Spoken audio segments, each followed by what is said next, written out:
And good morning and welcome to episode 87 of Talking to Artists. So super excited you can join us. We've got lots to talk about, and today is an artist who's actually participating in our Pi Art Squared show.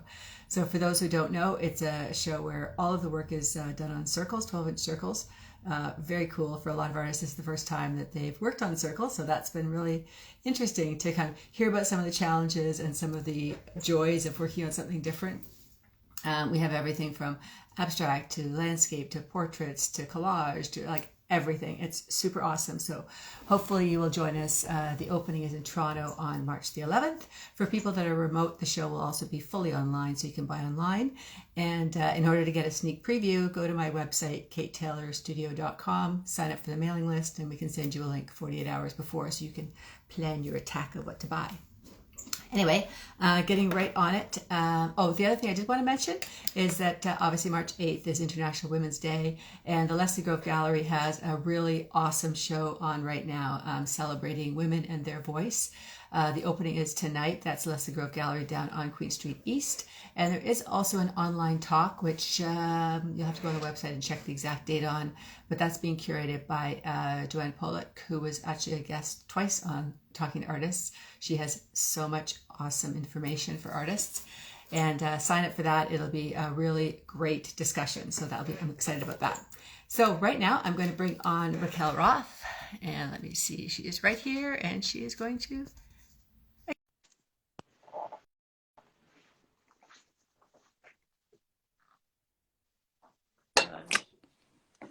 Hello. Hi. Is it Raquel or Rachel? It's Raquel. It is Raquel. Okay, yeah. Good. All right, excellent. I'm trying to figure out how to set up my little tripod here so I don't have to hold my phone. Oh, yeah. I guess I should have put that in the notes. Oh, my goodness. Okay. I think I got it. Sorry. Can you hear me okay? Because my one thing is buzzing a bit. So I can hear you.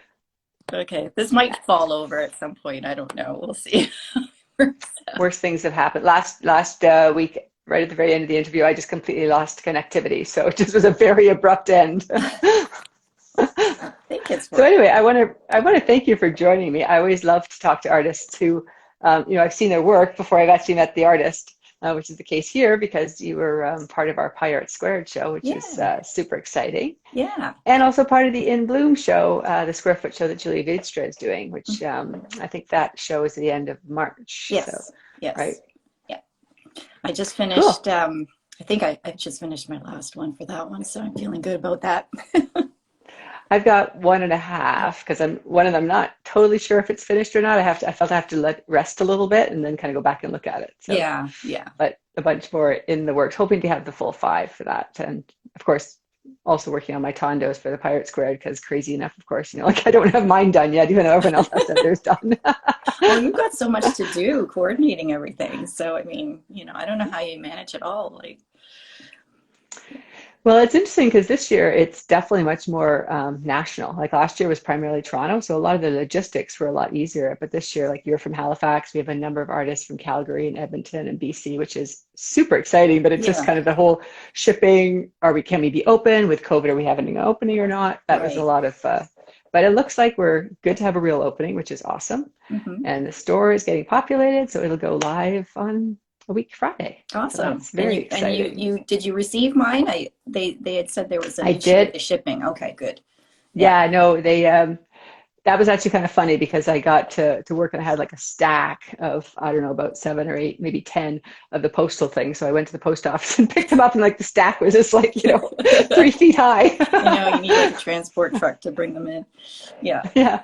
No, it was exciting. So yesterday I spent a good part of the day unpacking everything. It was just, it's like Christmas because I mean, things are just so much more textured and beautiful when you can kind of see them in real life. Yeah. Even though the photos were awesome. So yeah, no, yours looks beautiful. They arrived really well. They're already on the wall. So that's exciting. Yeah. I know, it is exciting.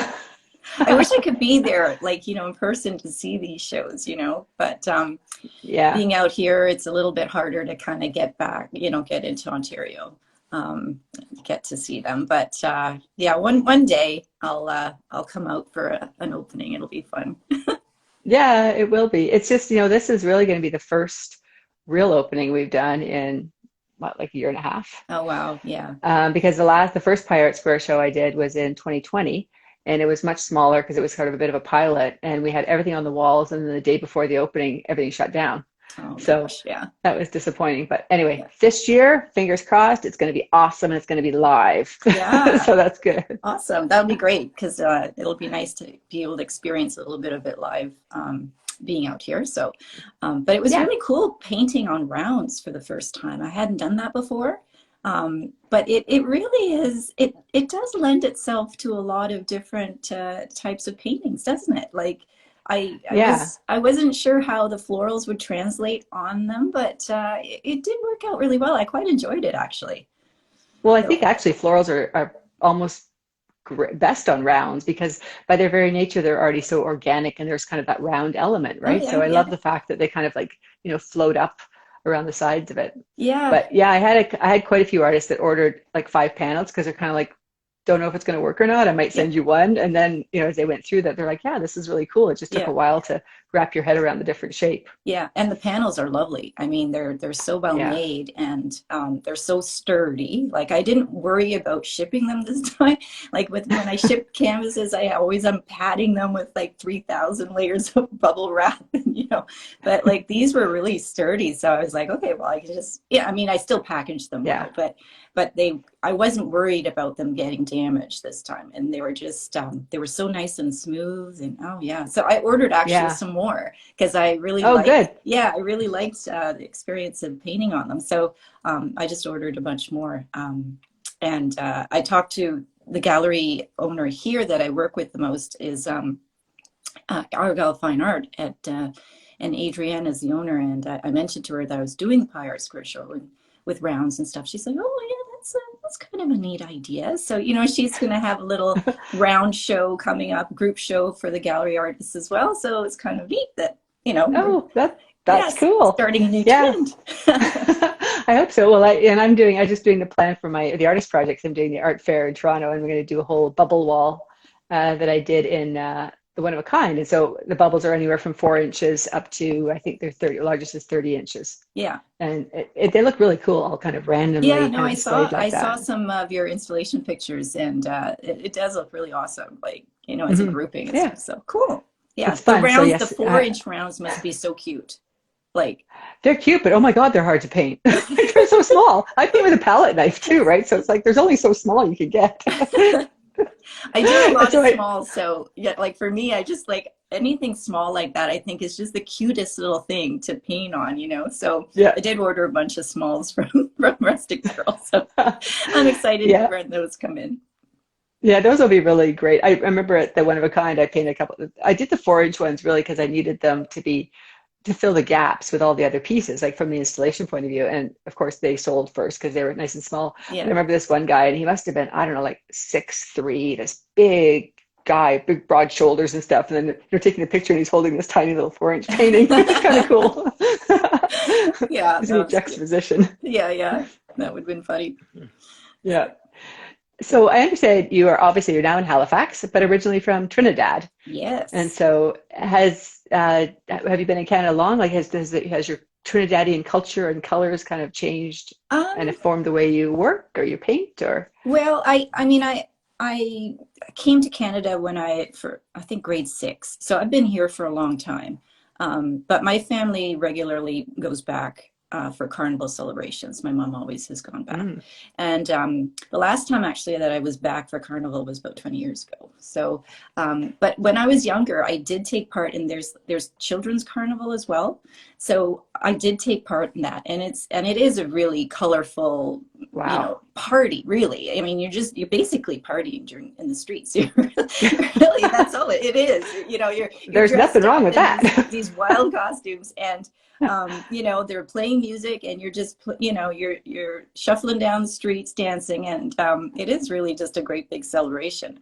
So yeah, I think, if you've ever seen the Carnival celebration, well, Caravana in Toronto, the costumes are fantastic. I mean, they're so incredible. Elaborate and colorful, and I mean, even just the island itself. I mean, the flora and fauna, like the flowers, like bird of paradise, all those things are just so vibrant. So I think that you know, I'm drawn to really bright colors, more so than pastels and that sort of thing. I really like the brights. So, so yeah, I think it probably has influenced me a little bit, you know, even though I haven't been living in Trinidad for the past while and mostly been in Canada, but yeah, I still remember quite a bit from when from my younger days. So I think it does. Sometimes those colors that you're surrounded with, as child, like I'm a child of the 70s, and I find too, like, you know, orange is a color I always go back to, and it's such a difficult and strange color for a lot of people. It seems to be very love-hate, and yet all those bright jewel tones of the 70s where things were not subtle, they were just kind of bold and out there, totally is my color palette as well. Yeah. And the turquoise too. Turquoise. Oh yeah, absolutely. Right? Like the beaches. I mean, you know, the colors of the ocean, right? Like that. I love turquoise. So, I mean, if you look at my stuff too, and yeah, you have a lot of turquoise in yours as well too. Yeah. So, maybe I was based in Trinidad at one point, maybe in a past life. in a previous life. That'd be cool. Yeah. Yeah, no, I do. I like lots of colors. So I hope that my paintings are kind of known more for, you know, being colorful, you know, bursts of splashes of color on the wall, just to sort of like, you know, brighten up your day and sort of brighten your day. Yeah. Yeah. Well, and I guess from that point of view, flowers are just the perfect, you know, subject matter, because you can just do anything. And the thing I love about florals, and I'm abstract, but a lot of it is kind of inspired by gardens and stuff, is the fact that, you know, there's no rules as to what colors go together. You can just kind of jam a bunch of colors in, and if it's a garden, it just looks awesome. Yeah. In my mind. I know. And a lot of times, like, I'm just, you know, when I sit down to paint, sometimes I'm just inspired by a color. Like, I'll just sit there and I'll go, okay, I feel like painting purples today. Right. So of course, I mean, there's any number of flowers that are purple. So, I mean, you know, it just lends, as you say, it lends itself to exactly the type of things that I like to do. Like, I just like to explore colors and stuff like that. So, you know, it just, yeah, I just, oftentimes I'll just sit down and say, I feel like playing with turquoise tonight, you know, so I don't know. I mean, sometimes I don't really have any deeper meanings attributed to when I start a piece than just, I feel like playing with this color. So I like to think that it's just deeply in your subconscious. I think that yesterday it was funny because I was just like, yeah, I feel like I'm going to do a black panel. It was like 24 by 48, so a good size. And after 3 of them, like, I can't seem to get to black. I seem to be into like deep turquoises and teals and sapphire blues and stuff. And so finally I'm like, well, I guess I didn't really want to do black. Yeah. Well, it's funny, eh? Like, sometimes when you start something, you have a certain vision in your head, and at least for me, and then sometimes it just takes a totally different path. Like, it's so completely different from what I envisioned, but you just got to go with it, right? Like, I mean, it's kind of like the painting is telling you what it wants to do. Sometimes, and then sometimes it doesn't work out at all, and I have to scrub it off. So, you know. Like, Yep. Well, I think that's also part of the process. I think if you never have anything that doesn't work, you're probably not really pushing it hard enough. Some days it feels like it doesn't work a lot. You know, when you spend 2 hours painting and then you hate it, and then you scrub it off, and you think, well, geez, that was 2 hours of, like, just, you know. But I guess it's all learning, right? You have to sit there and you think, I've also learned. Yeah, I've also learned never to, if something's really not working, I always leave it overnight, because I've done that before, where I'll take a photograph of something, it's like it's not working, and I'll paint over it or whatever, and I'm like, damn, it really was working. I just wasn't in the right frame of mind to properly see it. Oh, that's a good tip. That's a good tip. So yeah, maybe I should be more patient. Just wait overnight, sleep on it for a bit. Because sometimes, I was talking to Angela about this yesterday, because she's like, yeah, I thought that I had all these backgrounds and they weren't working, and I was just so frustrated. And so I came in the next morning, I'm like, oh, it's good. I'm good. I'm on a good path. Yeah, that's a good tip. Yeah. So because I'm not a very patient person by nature. So no, me neither. You know, and the part of that is I do a lot of smalls, and that's because I like to sort of sit down and kind of like have something done by the end of the session. So, you know, when you're, so, I mean, I do a lot of 4x4, 6x6, 8x8, 12x12, that sort of thing. I want to try and start doing bigger pieces, but I don't know. My attention span is like, bigger pieces. Yeah, I want to finish it today, but like, you can't, right? I mean, if you're trying to do like a 36x36, that's not going to be done in a day. So, yeah, I have to work on that. Day. I got to work on my patience. But that is and Do you typically paint from reference, or is it from memory, or?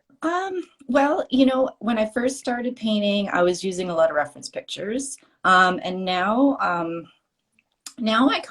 don't know, I think it's more intuitive. Like I just sort of, a lot of times Internalize the shapes. Yeah, yeah. Or sometimes it's like an ink blot test. Like sometimes I'll just splash colors on, and then it kind of like I'll look at it and then the shapes start coming out. Does that make sense? Yeah, that's cool. Like, as I say, sometimes I don't have a specific composition in my head, but I'll put a bunch of colors down, and then I'll step back and look at it, and then it starts to like, I'll say, oh, there's a flower there. Okay, there's a flower there. Here's, so then it starts emerging.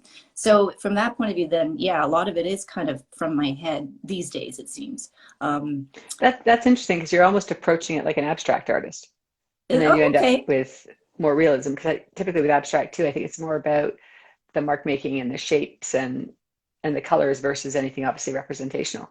Yeah. I mean, yeah.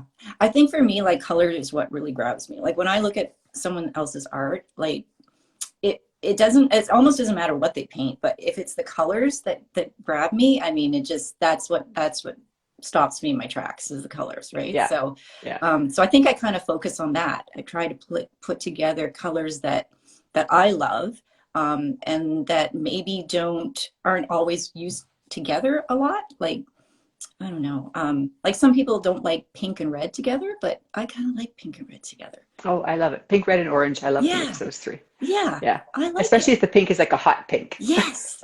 I got some fun paints the other day from Holbein, and the luminous opera and luminous rose. I use those ones. I love them. Oh, I just discovered them as well. They're so pretty. The pink is so bright. I love it. Yeah. So it's just fun. I mean, isn't it funny what we get excited about? Like I used to get excited about, I don't know, a new pair of shoes or something like that. And now, like, I will go into an art store and I can just browse around for like an hour or two. And, my husband buys me new paints. I'm all excited, right? Like, it's like I've received a bunch of jewels or something, right? Like, although I do still like a nice ring, I have to say, but yeah. Yeah, but it's funny what what I get excited about now. But yeah, the new paints that I had the other day, well, not the other day, but when I discovered those, I thought, oh, those are cool. I just love the bright colors. So, it's fun to, sorry, because it's fun to explore too, because I was in the Stairs the other day and was picking up some stuff for a friend of mine who's an encaustic artist. And so she was looking for colored India ink, right? Okay. And so as you're going through all the ink, which I don't work with inks ever, so kind of looking through the ink aisles, I'm like, oh, those look like so much fun. The colors are great. You could do something really neat, potentially with that. Yeah, experiment a little bit. Yeah. No, I do like to do that. And I just got a tube of their luminous orange.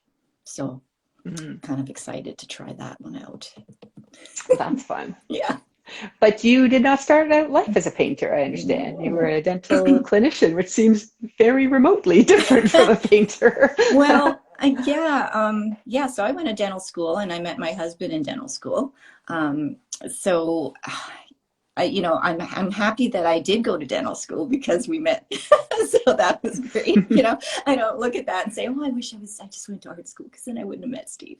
So, but yeah, I just a couple of years ago, one of the courses had ended, and I wouldn't consider myself a really super artsy person from before. Like I can draw, but I have to draw looking at something. I can't draw it from my head. So I wouldn't say that I was a particularly good drawer either, but, I've always looked at painting and thought, well, that would be kind of interesting, and then, life happens and you get caught up in dentistry and, raising a family and all that sort of stuff. And, you don't do the things that you kind of thought were interesting because you just don't have the time or, the effort to devote to it at that time. So anyway, one of the courses had finished, and, I had seen an ad for NASCAD. It's the Nova Scotia Arts College here. Yeah. And they had some extended studies for mature students, and one of them was starting the afternoon that the course had ended for my other one. So I thought, well, at the time, I might as well try it. So I did a 8-week course once a week on introduction to acrylics, and it was awesome. I just loved it. You know what I liked the best, actually? I liked mixing paint. I liked making colors, because I don't really know how to paint. So, I mean, but I know how to mix, because as a dentist, you have to mix cements and things like that. So I know how to mix. So there's a familiarity then with the hand movements, I guess. Yes. And I just love making different colors. I just thought, holy crap, I can't imagine how, out of 3 primaries, you get like so many colors that you can make. I mean, I just thought it was fascinating. So, anyways, I loved it. I kept on with it. And then, as I teach dentistry now, I don't do clinical dentistry anymore, but, as an educator, like, I know that, the importance of continuing it and that sort of thing. So, I just try to take as many workshops as I can. I do some online courses, things like that, just to keep pushing yourself, just to keep learning and seeing how other people do things. There's so many different ways of getting from point A to point B, and I love learning. I love learning about all kinds of different techniques and different colors to put together. And yeah, all that stuff is really fascinating. Yeah. Yeah, that sounds excellent. I think it's just, it was interesting when you said you weren't really a creative person and you didn't know how to draw. I do think a huge amount of that comes down to that classic 10,000 hours, right? Like, if you haven't been practicing drawing for the last 20 years, then to expect that you're going to be able to is probably a bit unrealistic, even if you are super talented and super creative. Like, you have to kind of keep those muscles exercised. Yeah. And I think from dentistry as well, we're trained to obviously have dexterity with our hands, but also we're trained to look at very details. We look at color and shade and shape, and because we need to rebuild the tooth material, we need to create restorations, and we need to have everything blend in and contoured and that. So I think some of that kind of comes into play when I'm doing painting, because I'm trained to look at details, and not that I paint with details, but it all helps. Them. Yeah, it all helps, right? So different sort of shading and shape and color, like all that sort of stuff. I think it plays a little bit into it. So I think there's probably more dental professionals out there that could go into painting and do quite well. As well. Well, I know a friend of my sister's, Lucy Shappy. She's actually an ex-dentist. I think she's a dentist as well, dentist, orthopedics, or something along those lines. Yeah. And now is a full-time painter. Yeah. Well, I tell you, painting is a lot less stressful than dentistry too. So. Sometimes. Just wait till you do that 36 by 36. Don't tell my students that, but that I teach. But yeah, painting's a whole less stressful than getting into a root canal that's just not working out. So. Yeah, I can't even imagine. I'm squeamish, so I would so very not be a good dentist or anything like that. Well, again, it's like anything else, Kate, right? Like, I don't like injections, but I can give injections, right? It's so weird. Like, I hate getting needles. Like, I'm needle phobic. Like, if somebody's taking blood, I'm like this, looking away. But, me too. But I could give it, and then I could take out teeth, and it was, you get used to it, right? And as with anything else. I guess. Yeah. But I don't know. It's more fun. I'm one of these people that faints. So I'm like, my daughter was, when she cut her head open, and I was okay until she was in the hands of the doctor, and then I fainted, and they had to deal with me. And I'm like, that's not good. But yeah, but it's all in what you get used to and that. But it's so much fun painting, isn't it? Yeah. Oh, absolutely. Yeah.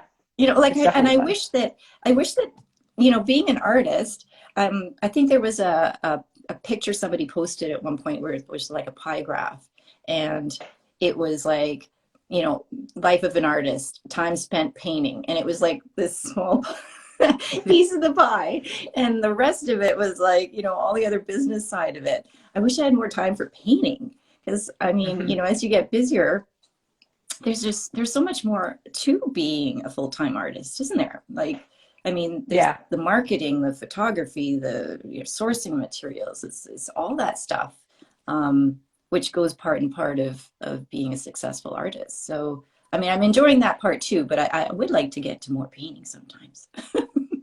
Well, and I think you get to the point too, I think I'm at this point too, where you need to outsource some of that stuff. Like sometimes obviously you can't outsource the painting unless you're, I suppose, Andy Warhol or someone, but I don't have an interest in doing that.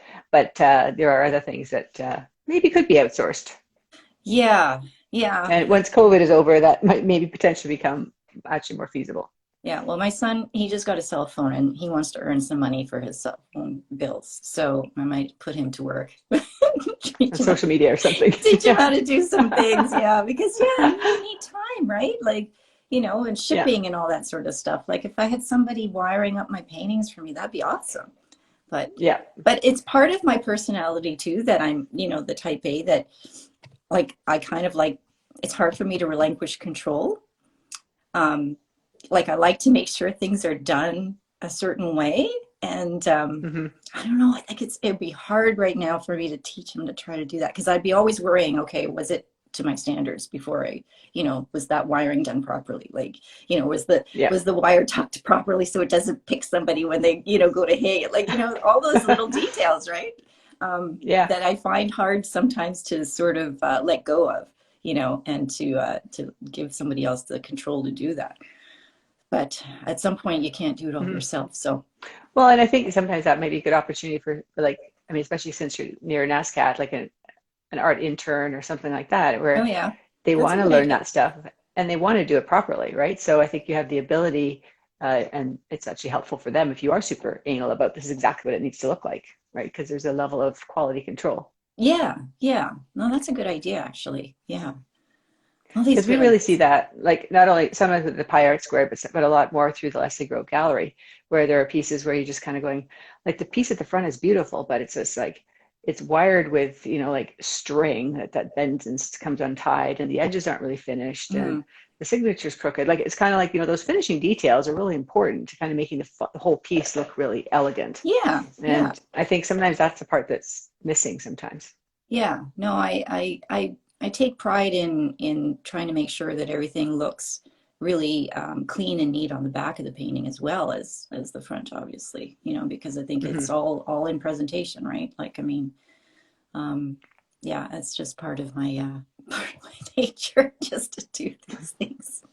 I mean, lots of people do that too, but I've been in art shows, like, as you say, where there was one art show in particular. I remember the back of this painting was just like the hanging wire was above the edge of the paint. You know, when you hung it, you could see the wire and you're like, yeah, that's just, you know, it's just how much care. Well, and I think the other thing is there's a lot of artists that kind of reach out and it's like, how do I get into galleries? And like one of the ways you can get into galleries is not make extra work for them by having to wire your painting because the wire's hanging over the top of the painting. Yeah. Like it sounds basic, but I think it's one of those things, if you're not thinking about it, then there's still a awareness of the quality control that's not quite happening yet. Yeah. So I make sure that things are presented well so that, you know, because it reflects on your work, right? If you're not, you know, if there's no attention to detail on the back of that, then, you know, how can you be, you know, paying good attention to what you're painting? So, well, I think also from a gallery point of view, how reliable are you? Like, you know, I think that the problem is that even if it's just perception that you're a bit sloppy with the finishing touches can kind of create a thought process that kind of maybe is extended to you as an artist in terms of how you run your business. And that's not always the case, but I think it is important to kind of look at those details and make sure that the final packaging is beautiful. Yeah. And similarly, like when you receive a painting, like I think in terms of like as a buyer, how would if I buy a painting and I receive it, how would I like it to look? You know, so I mean, part of it is I love packaging things up. Like I mean, I probably make no money on this sort of stuff because I you know, I like to put the ribbon and, you know, I like to kind of make it look beautiful so that it looks like a present when they're receiving it. Yeah, you know, all those sort of things. I hope that, you know, it just adds a little bit of extra professionalism as well, and just a little bit of extra care, and, you know, throwing in little gifts as well to buyers. Like, I just think that all that sort of stuff is important. You know, because as a buyer, like, you know, wouldn't you feel great, you know, receiving something with it, you know, that you get to unwrap like Christmas, you know? Oh, absolutely. Yeah. You know, as opposed to just getting something that's just, you know, thrown into a box and you open it up, you're like, oh, okay, you know, I don't know. I like to make it an experience, right? So, so yeah, I don't really, I guess my profit margin on that sort of stuff isn't very good because I have fun doing it. So, you know, I don't mind. Well, that feeds the soul then, right? Yes, exactly. Exactly. Yeah. We're having a snowstorm here today again. We're bright and sunny. Oh, every week it's cyclical right now. Every Friday, Thursday, Saturday is a storm. You know, we had ice a couple weeks ago. We had a big storm last week. Another one today. It's just like, when is it going to end? I know. Ready for spring. Well, your flowers are bringing spring into people's homes, which is lovely. Well, yeah. Your tulips. And that's what I mean, it makes me feel better, right? You know, to just go up there and escape the winter and kind of just, you know, paint tulips because, you know, tulips are coming soon and stuff like that. So it just makes me happy. Yeah.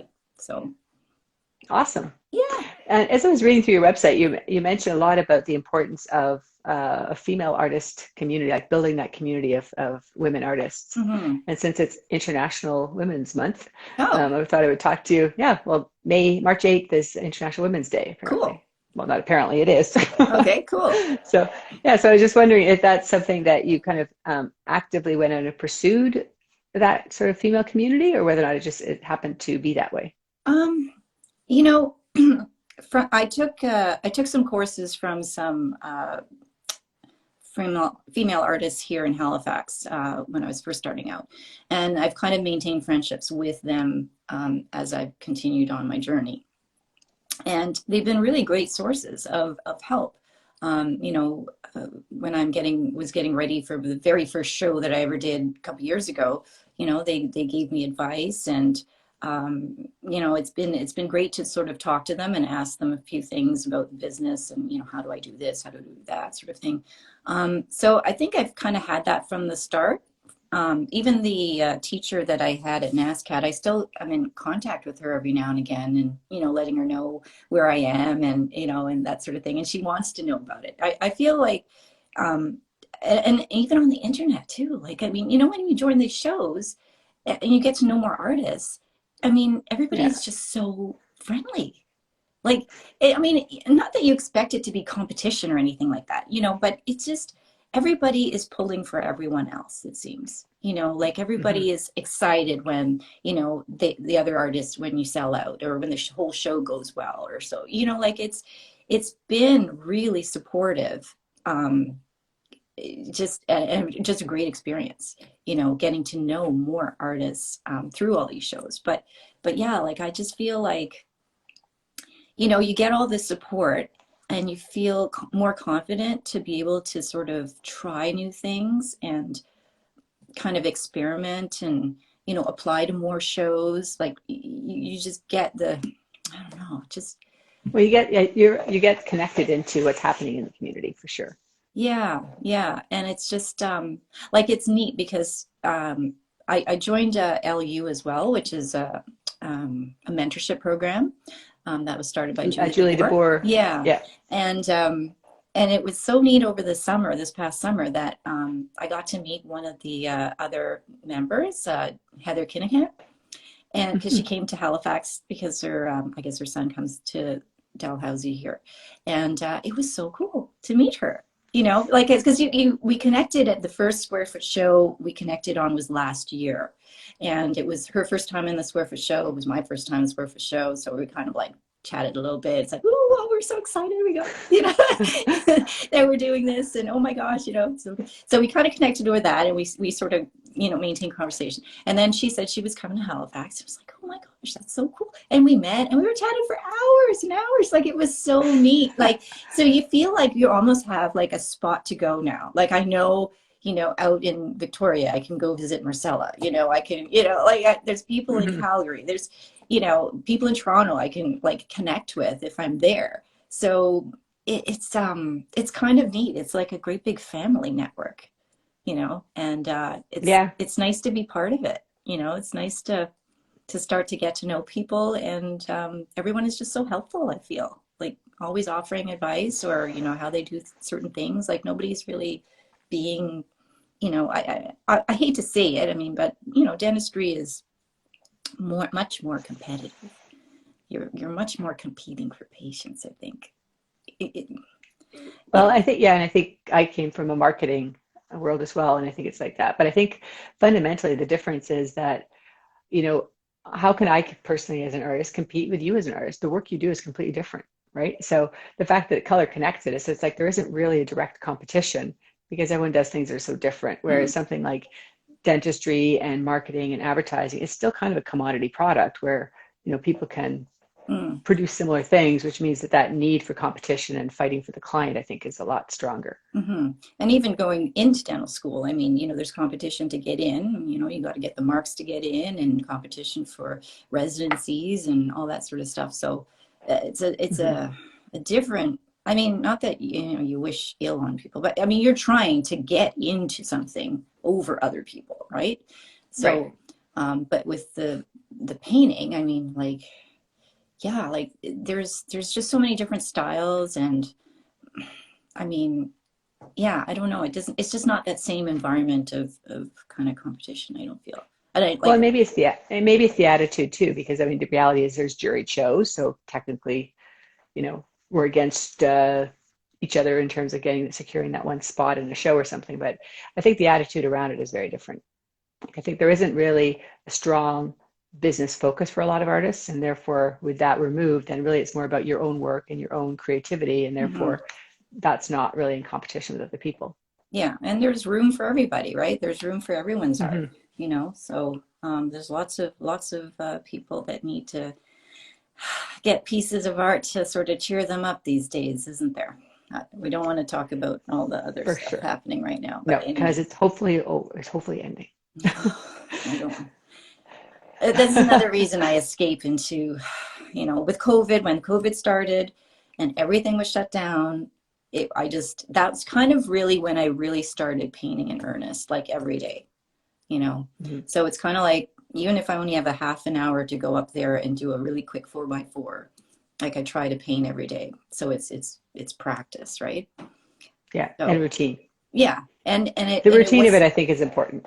Yeah, and it originally started for me because like I suffered from insomnia for many years and not being able to sleep very well, and I used to just, you know, I'd go upstairs and I'd start painting, and at first I would put some nice classical music on. It was very relaxing, and it was a way of calming myself down before I went to bed.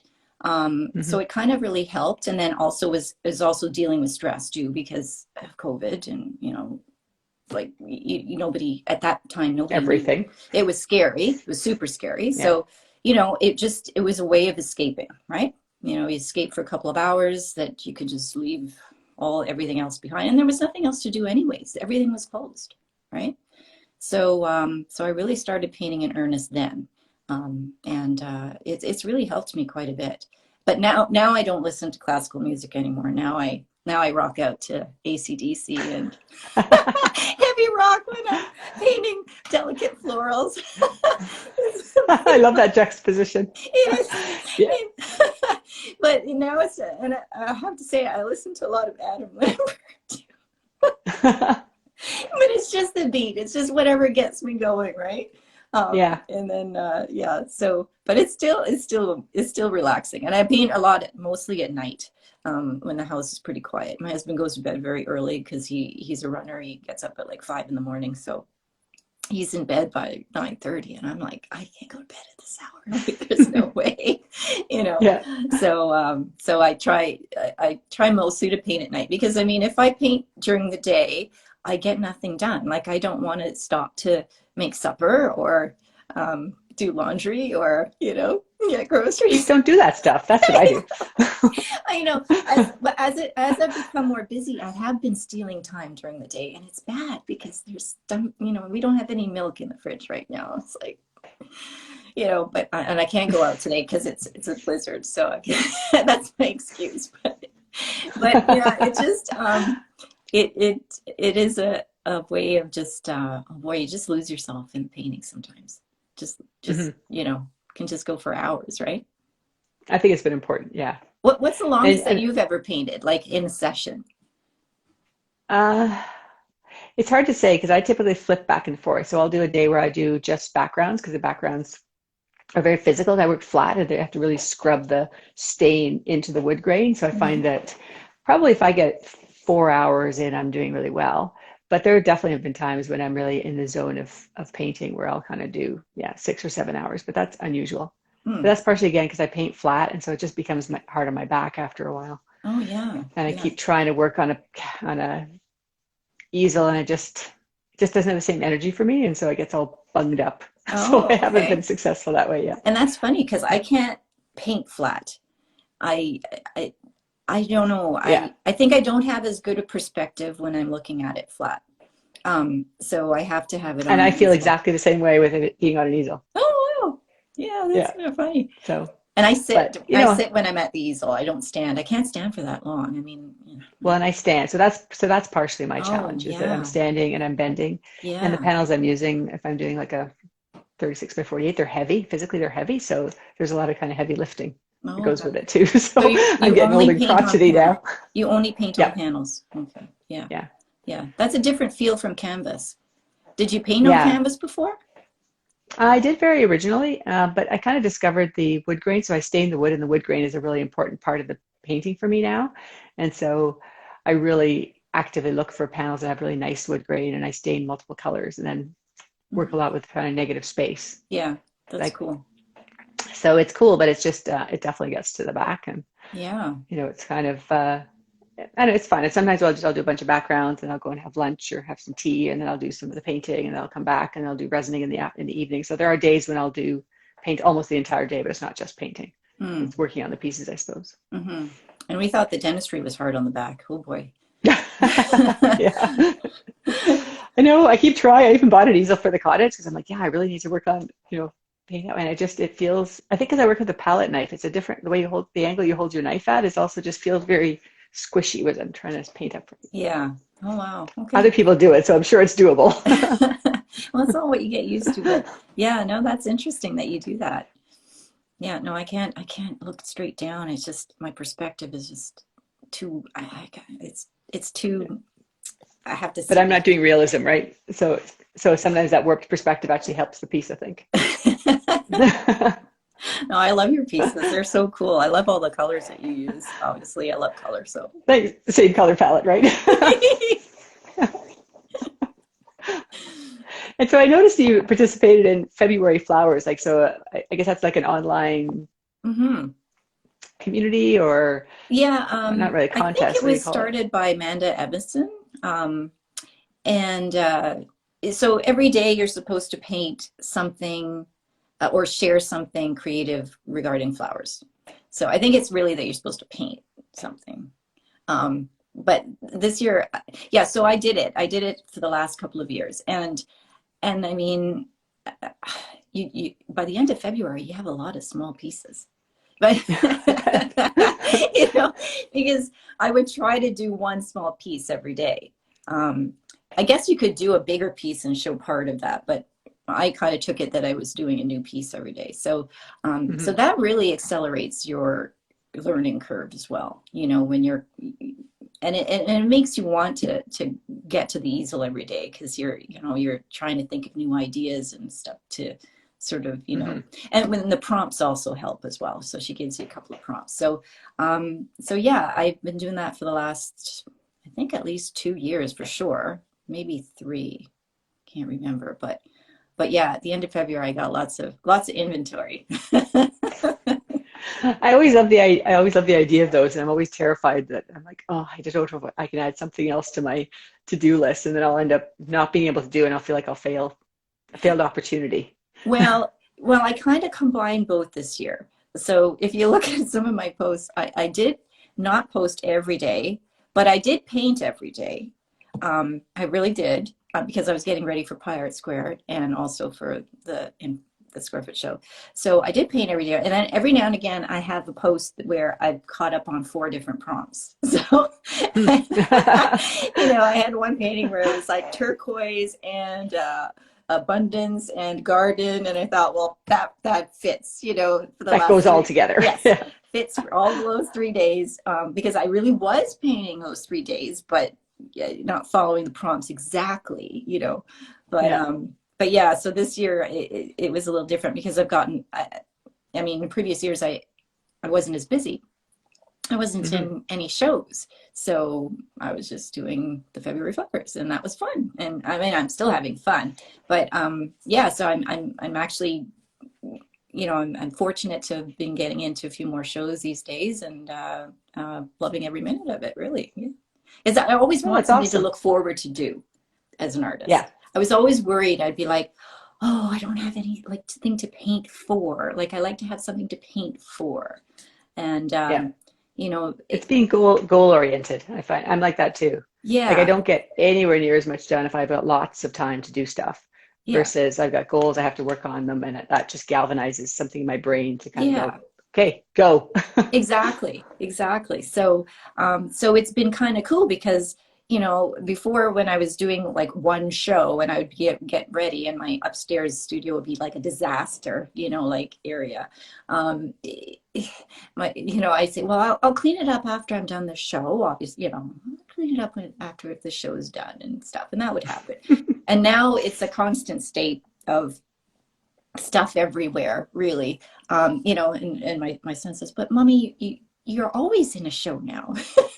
And I'm like, well, yeah, I guess I am. I have for the last little while, I guess I am. And it's been great, like to have all these things to, you know, look towards. So, I mean, that's what you want as an artist. You want to be busy and you want to be painting and, you know, you want to be having your paintings go out in the world and share joy. Every time I send a painting out, I say, okay, go spread some joy.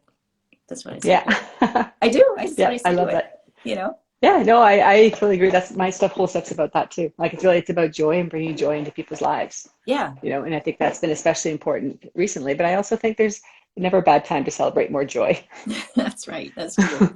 And I've started collecting myself. Like before I didn't really have as much, you know, disposable income as a, you know, university student and even as a young starting dentist. I mean, you don't make, you know, millions of dollars when you get out of dental school right away at all. You don't need millions of dollars. You have to wait a few years.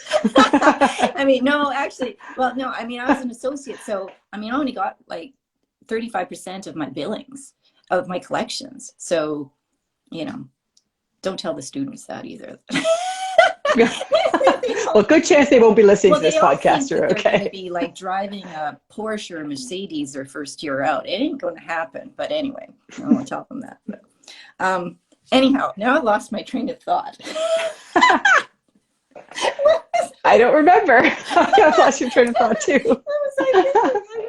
See, this happens to me as I get older now. I go down tangents and then I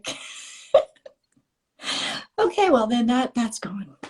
That's good. That's good. Well, I think we're actually almost at the end of our time anyway. Okay. So I always like to end my interviews with, if money, time, and everything else were no option, what would your big hairy ass goal be? Oh my gosh.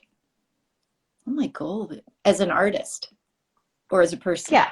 As an artist. It can be combined. I don't know. I'm just having fun painting. You know, I'm just having a good time. Like, and it's hard to believe that this is a job sometimes, that, you know, because I am transitioning to being a full-time artist. I mean, I don't think I'll ever give up totally teaching dentistry, but I'm going to probably go down to 1 day a week teaching. But I just love painting, and I just love sort of sharing. Oh yes, I was saying that I had started a collection. Yes, because for me, like when I see a piece, sometimes it just makes me happy, right? I look at it, it makes me happy, right? Mm-hmm. So I kind of love that feeling that I have when I look at the paintings that I love, and I think it's important to kind of get that out in the world for other people to enjoy as well. you know. Yeah. Excuse me. Yeah, I agree. I also collect a lot. So Julia Veenstra's square foot shows are very dangerous for me. And so is this Pie Art Squared show. I can see already. I've had a couple people say, well, can I put a hold on something? I'm like, no, because if I can't put a hold on anything, you can't put a hold on anything. Yes, I know. So yeah, I think it's just, I just want to be able to keep, you know, keep pushing my art, keep reaching more people.